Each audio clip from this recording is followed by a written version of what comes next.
You recite so many stories to me that are full of morals, but you have never recited your favorite story to me. Which one is it? Tofu, that's true. I haven't yet recited my favorite story to you.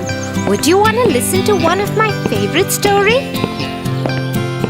Yeah. Jack and the Beanstalk. Once upon a time, there lived a widow with her only son, named Jack. Their times were really hard, and they were living in poverty for long. Jack was too young to work and earn money. All their house furniture and other belongings were sold off to carry on with their basic daily needs. Until at last they were left with a cow, who used to give milk every day, and that they used to sell off in the market to buy bread. One day, the poor old cow didn't give any milk. That's when Jack suggested his mother, I think we should sell off this cow and get a good return in bargain. So Jack left to sell off the cow in the market. On the way, he met a butcher. Oh, where are you going, Jack? I'm going to the market to sell off this cow for a good bargain. Oh, why take the trouble to go that far? I have a very good deal for you. He took out 5 strange-looking beans from his pocket and handed them to Jack. Jack looked little hazed as to what kind of good bargain it is. Oh my God! They are so beautiful. What do you call these? Beans, magical beans. If you plant them overnight, by the next morning, they will grow up and reach the sky. Wow! Mother would be so happy to see them. Thank you, Mr. Butcher. And off went Jack happily to his mother and showed her the magical beans.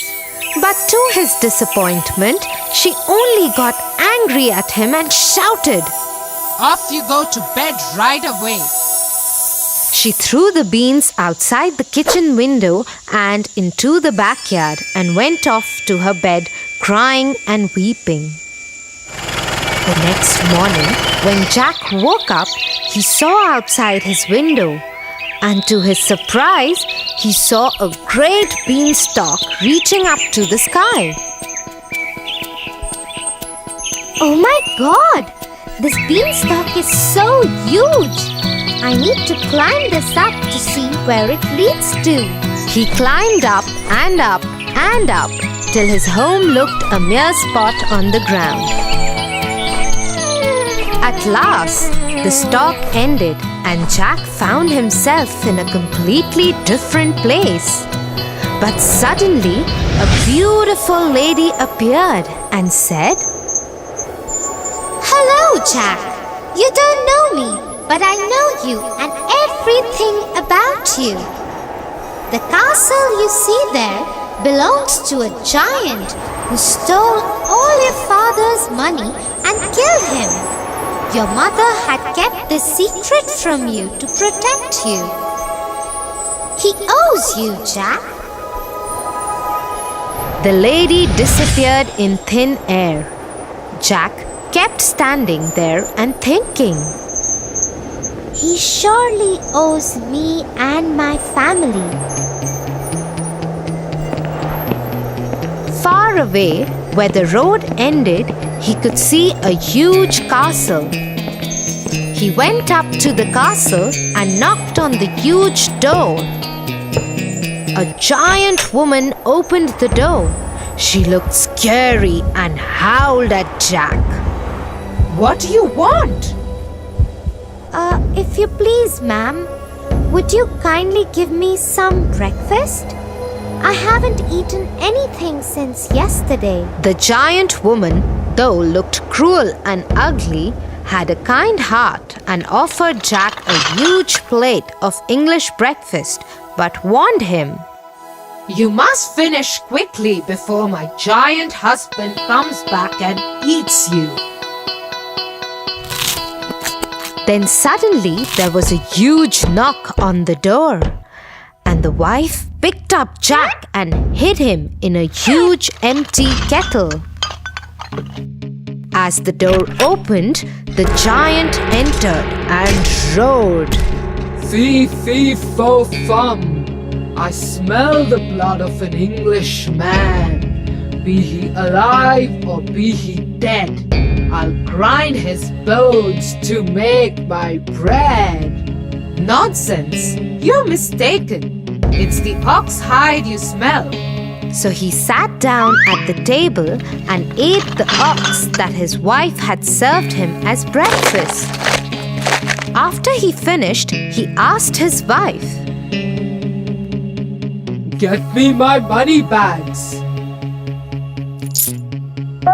He started counting his money, but he was so sleepy that he slept on the table. The whole room was roaring with his snore. Jack, taking an opportunity of this time, got out of the kettle, picked up the money bags and ran towards the door. Before the giant woke up, he climbed down the beanstalk and to his cottage and did not look back even once. He took a sigh of relief and ran to his mother. Mother, look what I got. We are rich now. The mother and the son lived quite comfortably. Till one afternoon, when his mother was away, he decided to go up to the giant's castle and see what was happening there. So he climbed up the beanstalk and reached the castle. There, standing at the door, he saw the giant's wife again. But she didn't recognize him because he was dressed impeccably this time. If you please, ma'am, He said, will you give me some breakfast? Run away, you little boy! Last time a boy came, he stole my husband's money bags. But since she was kind-hearted, she offered Jack breakfast. At that very moment, the giant knocked on the door and quickly she hid Jack in the oven. The giant entered and roared. Fee, fee, fo, fum.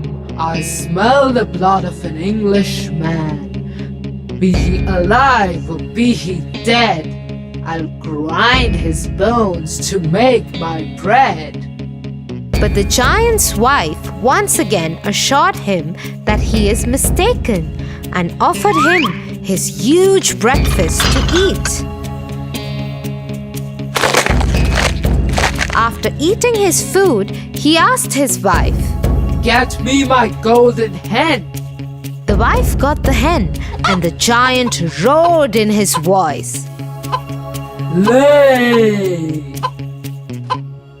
That very moment, the hen laid a golden egg, and Jack was left amazed with what he saw.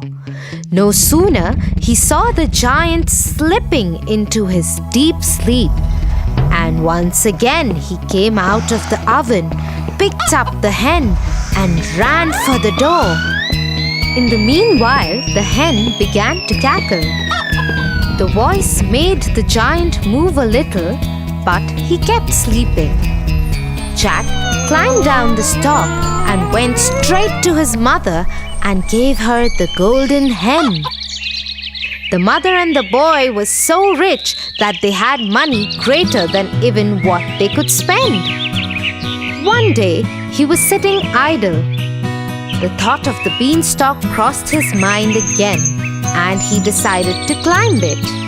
No sooner he was at the castle, but this time he decided not to be seen and climbed the kitchen wall of the castle and hid himself in the oven. In came the giant, roaring louder than ever. Fee, fee, fo, fum. I smell the blood of an Englishman. Be he alive or be he dead, grinded his bones to make my bread. But the giantess was quite sure that she had seen no little boy that morning, and after grumbling a great deal, the giant sat down for breakfast. As soon as he got over with his breakfast, he called out to his wife, Bring me my harp. Sing, ordered the giant. Soon the harp started singing the most beautiful sounds ever heard, and no sooner the giant fell off into his deep sleep. Jack, who was waiting for this moment, got out of the oven and climbed the table to grab the harp.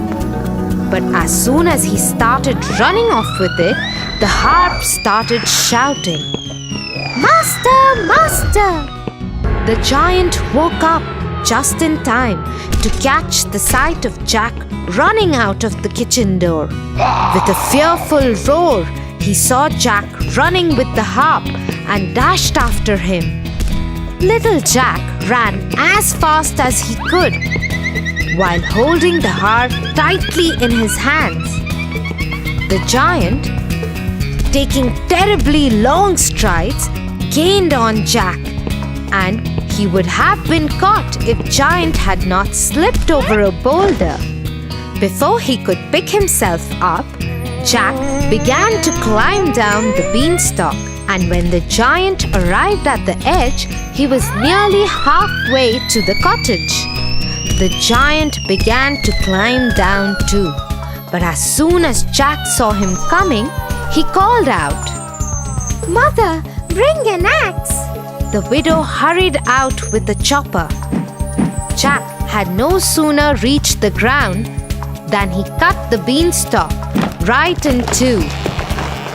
Down came the giant with a terrible crash, and that, you may be sure, was the end of him. But the mother had a very important advice for Jack. Jack, what the giant did to your father was bad, but you should not have been so greedy. He reaped what he sowed, but greed is also a bad deed.